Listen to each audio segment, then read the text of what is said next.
Digital nomadism, good idea or great idea? What do you guys think? We've been doing it for 3 years, and we started at possibly the worst time in the history of mankind to become nomadic. Yeah, beginning of 2020. Yeah, we had 2 wonderful months before everything shut down. But we've learned some tips on the way. We've learned some things on the way. You guys have been doing it for years. We've been doing it since 2015. Yeah. And it has completely transformed our lives. It made our financial independence journey much safer because as a result of traveling, we were able to reduce our expenses, which actually makes the portfolio a lot more risk adverse, or risk free. So what we did was we realized that instead of staying in Toronto, one of the most expensive cities in Canada, and living there, it would cost us at least $40,000 to $50,000 a year minimum.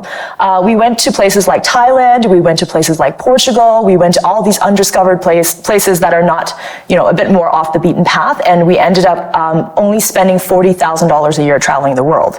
And as a result, going to Thailand was even cheaper than that, and it always is our security plan because it reduces the amount of expenses while living a very high quality life.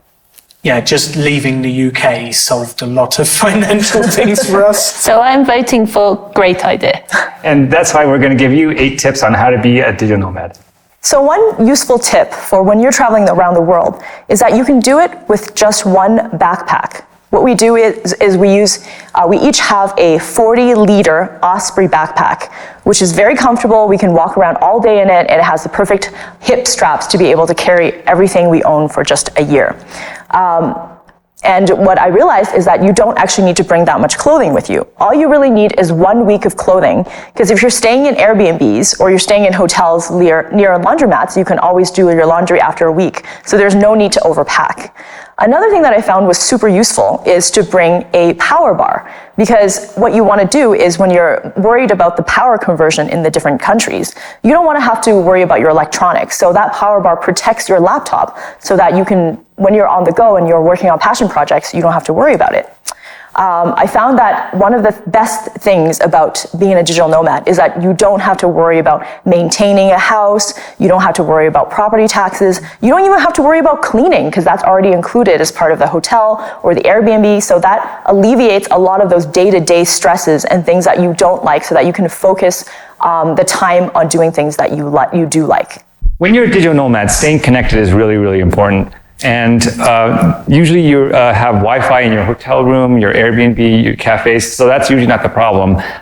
But for your cell phone, traditionally what I've had to do when I landed in a new country is I have to immediately go find a cell phone provider.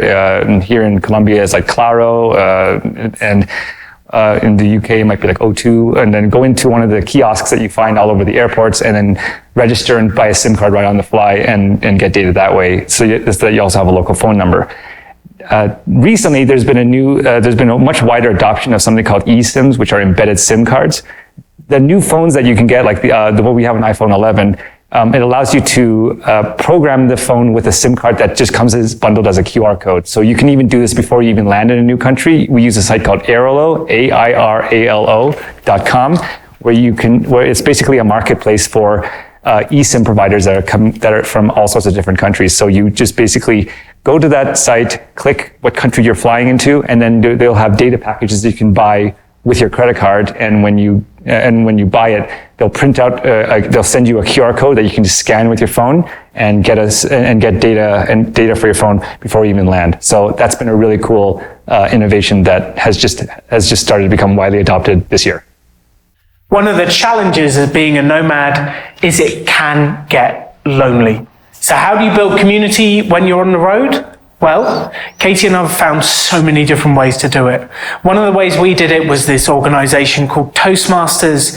We love hanging out with people who are into self-development and learning, and we've been to Toastmasters in all sorts of weird and wacky places, from a breakfast place in Texas to the security basement of the MGM Grand and around. We've joined digital nomad groups. We found financial independence groups. We've been to meetups. There are actually people all over the world looking to find their community. All you need to do is tap into that community. Katie, whilst we were in Leipzig in Germany, found a Leipzig expats community, sent a message saying who's into board games, made friends. We ran some board games nights at our Airbnb, and we made a huge number of friends. And even if there isn't the community waiting for you, you can build it. Don't wait for other people to do it. So be the one, be the spark that brings the community together, because you can do that all around the world. You just have to start. One of the cool things about being a nomad is if you don't like the weather in a place, you can just move. So we always make sure that we check what the weather's going to be like for the months that we're planning on being there. Sometimes we don't get this quite right. We accidentally went to Buenos Aires in the winter, and it was colder than I was expecting, which was not as pleasant. But just do your research, and if you don't like the weather, move somewhere else. When you're a digital nomad, it's really important to protect your financial assets online.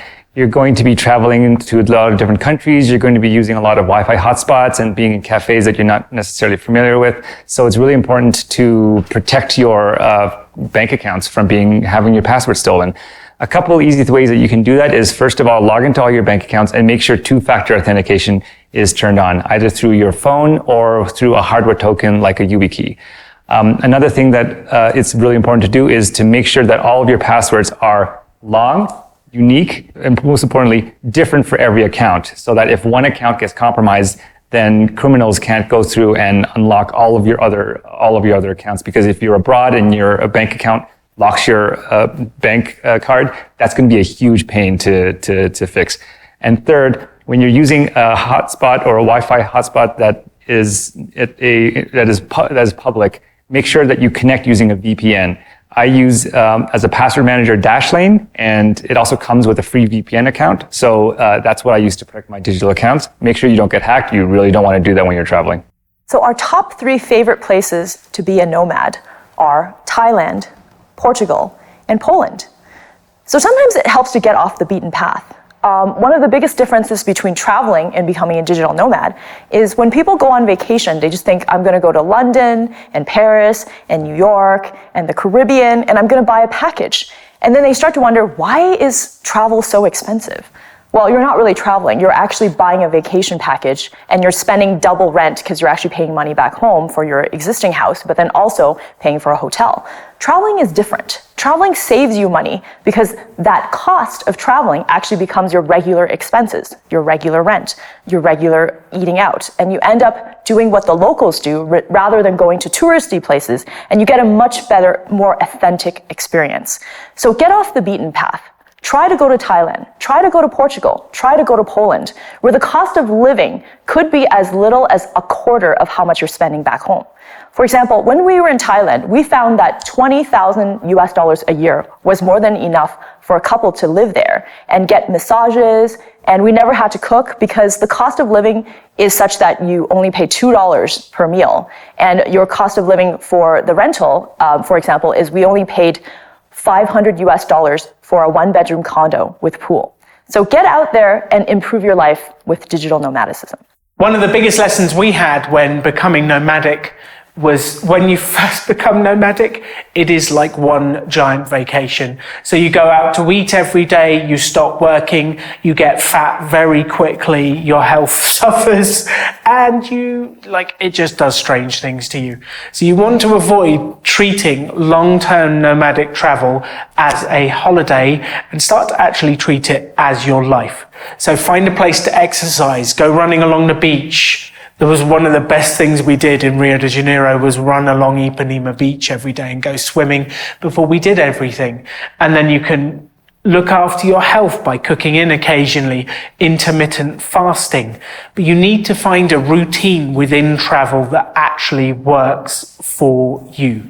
So Katie and I love to exercise. Then we go to a cafe for a nice breakfast and work. We create something productive. Then we have some time off and we do some other things.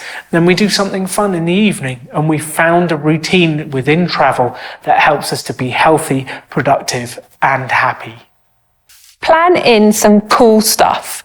we found sometimes when we're in a place for 1, 2, 3 months that we think, oh, we've got ages, we don't need to go and see these different sites or do these certain activities. We found that if we think like that, we don't actually enjoy the place properly that we're in. So plan in something to do once a week so that you make sure that you enjoy the place that you're living in. So there's our 8 tips on being a digital nomad. Getting out on the road is one of the most enriching experiences you could possibly do. I mean, there's so many people that are born, live, and then die within 10 miles radius of their hometown. There's such a big, wide world out there, and you get to meet all sorts of different people, learn new languages, learn about new cultures, taste all sorts of different all foods. the foods. And being able to do, and people think that it's expensive. What they don't realize is that they can actually reduce their cost of living, increase the quality of their life, and go traveling at the same time. So if you can, if your job allows you to do that, get out there and explore the world. Run a mini experiment. Test it out for 3 months.